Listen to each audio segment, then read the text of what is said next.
Babala ng doktor, 8 pagkain na unti-unting nagpapabara ng ugat. Akala ng maraming tao, ang heart attack ay bigla lang nangyayari. Isang araw okay ka, tapos isang araw, boom. Pero ang totoo, madalas nagsisimula ito sa plato mo. Hindi sa isang beses, hindi sa isang kain, kundi sa mga pagkaing paulit-ulit mong kinakain. Mga pagkaing mukhang normal, mukhang harmless, pero tahimik na sumisira sa ugat araw-araw. At ang mas nakakabahala, karaniwan, ito pa ang paborito ng maraming Pilipino. Isipin mo, hotdog sa umaga, milk tea sa hapon, fried ulam sa gabi. Mukhang simpleng routine. Pero sa loob ng katawan, parang tahimik na bomba na unti-unting nagtatakda ng kapahamakan. Kaya sa video na ito, ibubunyag ko ang 8 pagkain na unti-unting nagbabara ng ugat. Mga pagkaing akala mo ligtas, pero pwedeng magdala ng heart attack o stroke sa hinaharap. Kung mahal mo ang sarili mo, at lalo na ang pamilya mo, panoorin mo hanggang dulo. Bago tayo magsimula, tanong, ano nga ba ang ibig sabihin ng pagbara ng ugat? Simple lang. May mga substance sa dugo, taba, cholesterol, inflammatory particles, na unti-unting dumidikit sa loob ng ugat, parang dumi sa tubo. Habang tumatagal, mas sumisikip ang daluyan ng dugo. At kapag sumikip na, dito nagsisimula ang seryosong problema. Heart attack, high blood, stroke at problema sa circulation. Pero ang pinakadelikado, madalas wala kang mararamdaman sa umpisa. Tahimik, unti-unti, parang ticking time bomb sa loob ng katawan. Kaya ang mga pagkain na akala mong harmless, kapag paulit-ulit, pwedeng maging dahilan ng pagbabara ng ugat. At dito papasok ang babala. Kilalanin natin ang 8 pagkain na madalas paborito ng Pilipino, pero pwedeng magdala ng kapahamakan sa puso at ugat. Ngayon, alam mo na kung gaano kadelikado ang tahimik na pagbabara ng ugat. At ang mas nakakagulat, hindi ito galing sa kakaibang pagkain, kundi sa mga paborito nating araw-araw na ulam, inumin, at pang-snack.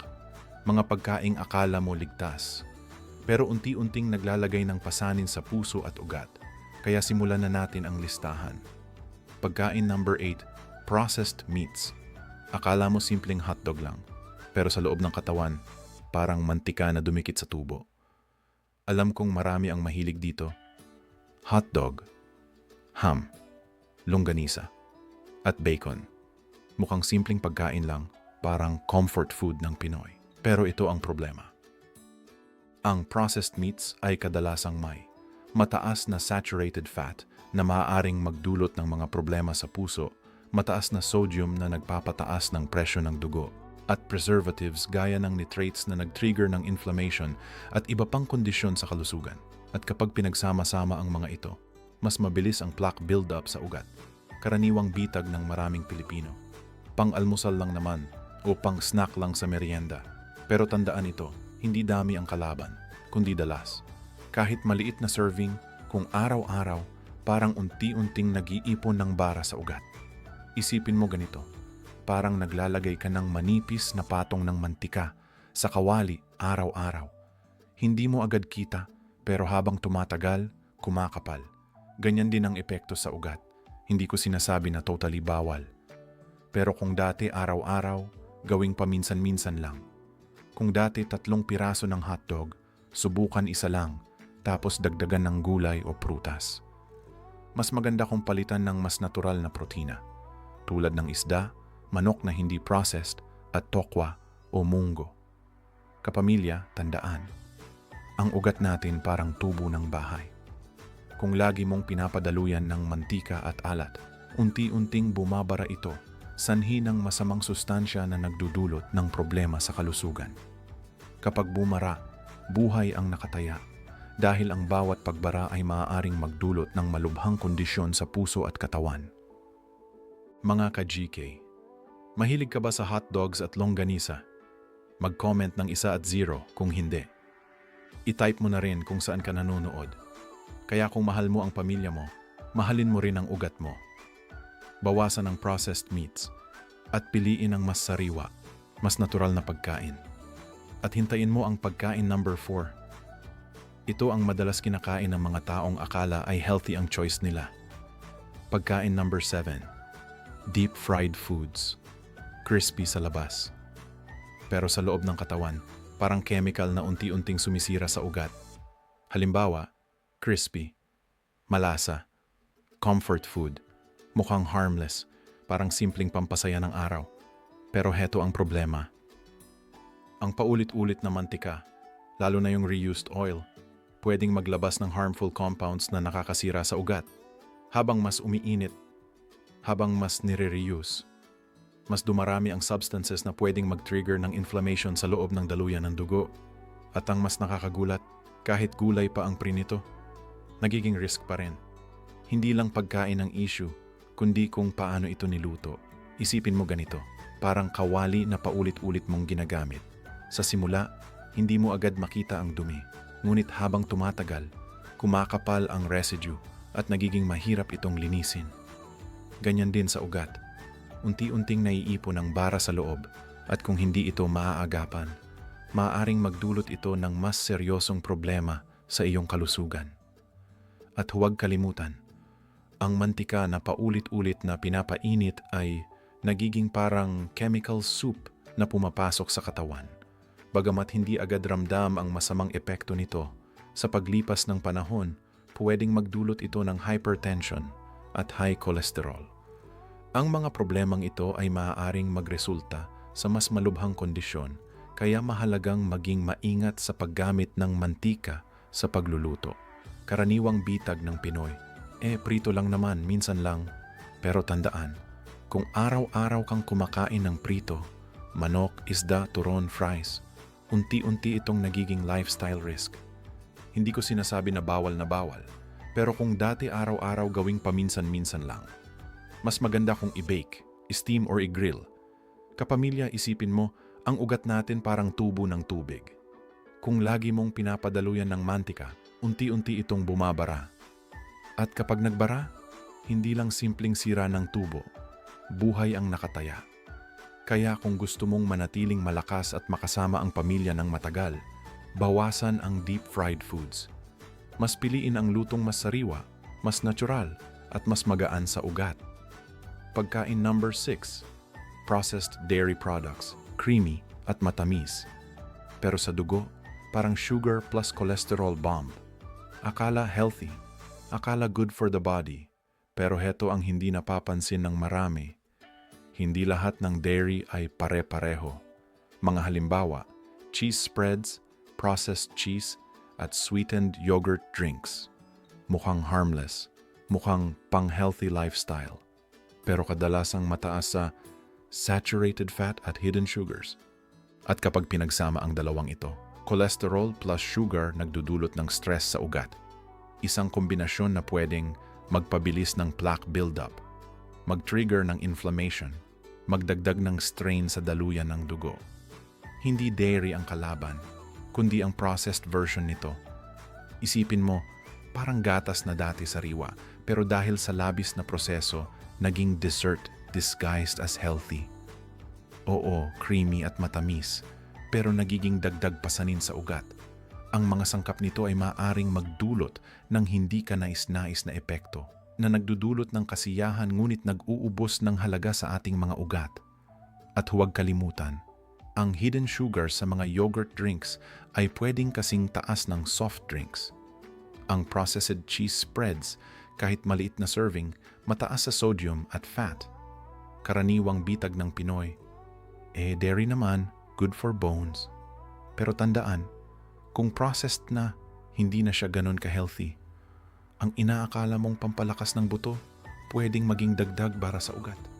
Mas mainam kung piliin ang mas natural na dairy, fresh milk, kung kaya ng tiyan, unsweetened yogurt, kesong puti, o cottage cheese na mas simple ang proseso. Kapamilya, isipin mo, ang ugat natin parang highway.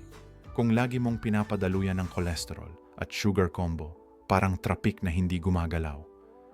At kapag bumara ang highway ng dugo, buhay ang nakataya.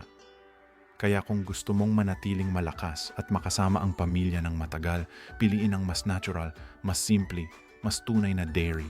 Pagkain number 5, sugary drinks. Ito ang tahimik na kalaban, hindi mamantika, hindi mukhang delikado, pero isa sa pinakamapaminsala sa ugat. Mga halimbawa, soft drinks, sweetened juices, milk tea, at flavored coffee drinks. Hindi lang simpleng asukal ang issue, kundi ang biglaang sugar spikes sa dugo na maaaring magdulot ng seryosong komplikasyon sa kalusugan. Kapag madalas itong nangyayari, pwedeng matrigger ang inflammation, vascular damage, at pagkapinsala ng daluyan ng dugo na nagiging sanhi ng iba pang mga sakit tulad ng diabetes at cardiovascular diseases. Ang mga fluctuation na ito sa sugar levels ay hindi lamang nakakaapekto sa pisikal na kalusugan, kundi pati na rin sa pangkalahatang kalagayan ng katawan.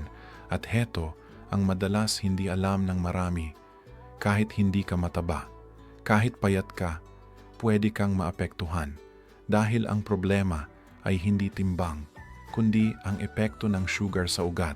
Isipin mo ganito, parang highway ng dugo ang ugat.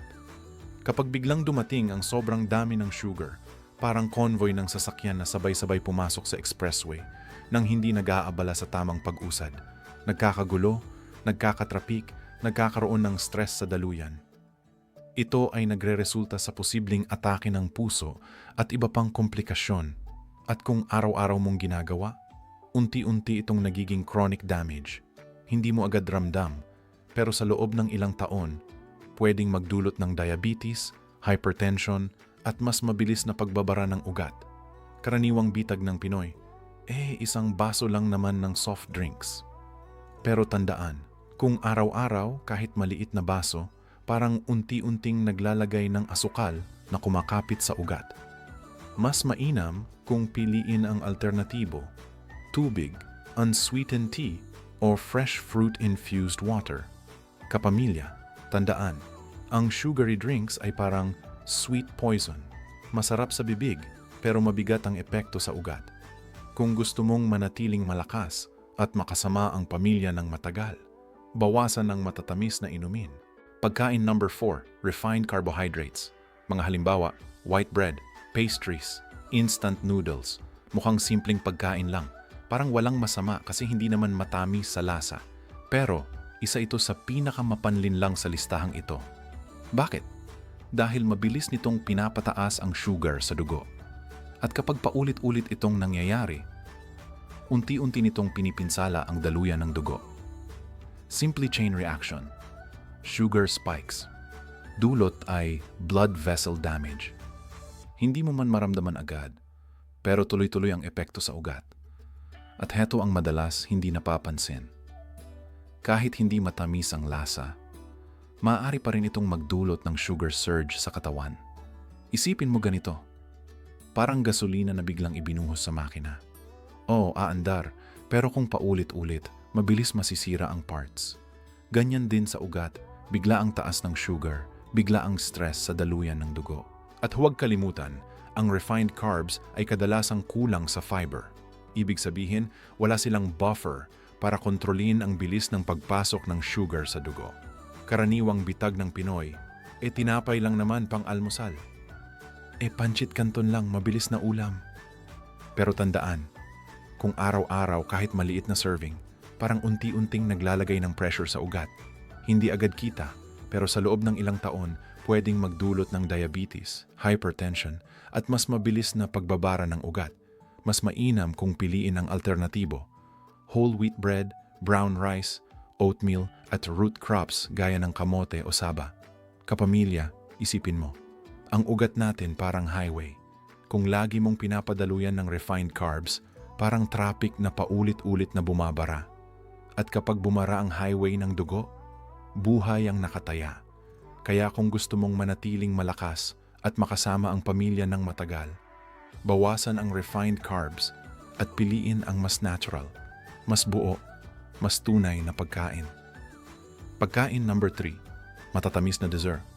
Ito ang pinaka-matamis pero isa sa pinaka-traidor sa ugat. Cake, donuts, kakanin. Mga pagkaing madalas kasama sa celebrations, handaan, at reward sa sarili. Masarap, comforting, parang instant happiness. Pero pwedeng magdulot ng sugar overload sa katawan.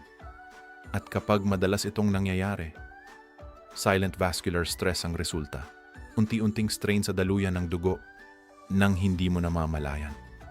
Ang delikado, hindi ito minsan ang epekto, kundi paulit-ulit na pinsala. Isipin mo ganito, parang maliit na crack sa dingding.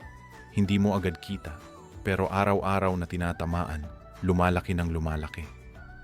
Ganyan din ang ugat, unti-unting nasisira dahil sa sugar spikes. At huwag kalimutan, ang matatamis na dessert ay kadalasang may hidden fats bukod sa sugar. Ibig sabihin, doble ang stress, sugar overload plus cholesterol load. Karaniwang bitag ng Pinoy. Minsan lang, birthday naman. Reward lang sa sarili, deserve ko. Pero tandaan, kung minsan lang ay nangyayari halos linggo-linggo, hindi na siya minsan. Nagiging lifestyle risk na siya. Mas mainam kung piliin ang alternatibo. Fresh fruits bilang panghimagas, dark chocolate, konti lang, saging o kamote na natural ang tamis. Kapamilya, isipin mo, ang ugat natin parang ilog. Kung lagi mong binabaha ng matinding tamis, unti-unti itong nagiging marupok. At kapag bumigay ang ilog ng dugo, buhay ang nakataya. Kaya kung gusto mong manatiling malakas at makasama ang pamilya ng matagal, bawasan ang matatamis na dessert. Mas piliin ang natural na tamis na galing sa prutas, hindi sa refined sugar. Pagkain number 2, instant, highly processed foods, convenient, mabilis, madaling ihanda. Pero isa sa pinakamalaking stressors ng ugat, mga pagkaing madalas kasama dito, instant noodles, canned meals, packaged snacks, at ready-to-eat foods. Mukhang practical choice. Parang sagot sa busy lifestyle. Pero kadalasang mataas sa sodium, unhealthy fats, at artificial additives. At kapag madalas itong kinakain, pwedeng magdulot ng fluid retention, blood pressure strain, at unti-unting pinsala sa daluyan ng dugo. Ang mas delikado, hindi mo ito nararamdaman agad, pero tuloy-tuloy ang epekto sa ugat. Isipin mo ganito, parang gripo na araw-araw mong pinapadaluyan ng tubig na may asin. Hindi mo agad kita ang epekto, pero habang tumatagal, kinakalawang at bumabara. Ganyan din ang ugat, unti-unting nasisira dahil sa sobrang sodium at additives. At huwag kalimutan, ang instant noodles, kahit maliit na pack, pwedeng umabot ng halos kalahati ng daily sodium limit. Ang canned meals, bukod sa alat, may preservatives na pwedeng mag-trigger ng inflammation. Karaniwang bitag ng Pinoy, mura lang, mabilis pa. Pang-emergency lang naman. Pero tandaan, kung pang-emergency ay nangyayari halos araw-araw, hindi na siya emergency. Nagiging lifestyle risk na siya. Mas mainam kung piliin ang alternatibo. Fresh ulam kahit simpleng gulay at isda. Home-cooked meals na kontrolado ang alat at mantika. Root crops gaya ng kamote o saging na saba bilang snack. Kaya kung gusto mong manatiling malakas at makasama ang pamilya ng matagal, bawasan ang instant at processed foods. Mas piliin ang lutong bahay, mas natural, mas tunay na pagkain. Pagkain number 1, fatty red meats, excessive intake. Hindi ito demonization. Hindi ito pagbabawal. Ang tunay na problema ay excessive intake. Mga halimbawa, matatabang cuts ng beef, matatabang pork cuts, at mga karne na mataas sa saturated fat. Kapag madalas at sobra ang konsumo, pwedeng mangyari ang chain reaction na ito. High saturated fat ay nagdudulot ng LDL elevation at napupunta sa plaque buildup risk, unti-unti ngunit ahimik, at nagdudulot ng progresibong pinsala sa ugat. Ang mahalagang tandaan, hindi karne ang kalaban, kundi ang dalas at dami ng intake. Isipin mo ganito, parang highway na araw-araw mong pinapadaluyan ng mabibigat na truck. Oo, kaya pa ng kalsada sa simula. Pero habang tumatagal, nagkakaroon ng bitak, nagiging marupok, at pwedeng bumigay. Ganyan din ang ugat kapag sobra ang fatty red meats. At huwag kalimutan, ang sobrang saturated fat ay pwedeng magpataas ng LDL cholesterol. Kapag mataas ang LDL, mas mabilis dumikit ang plaque sa ugat.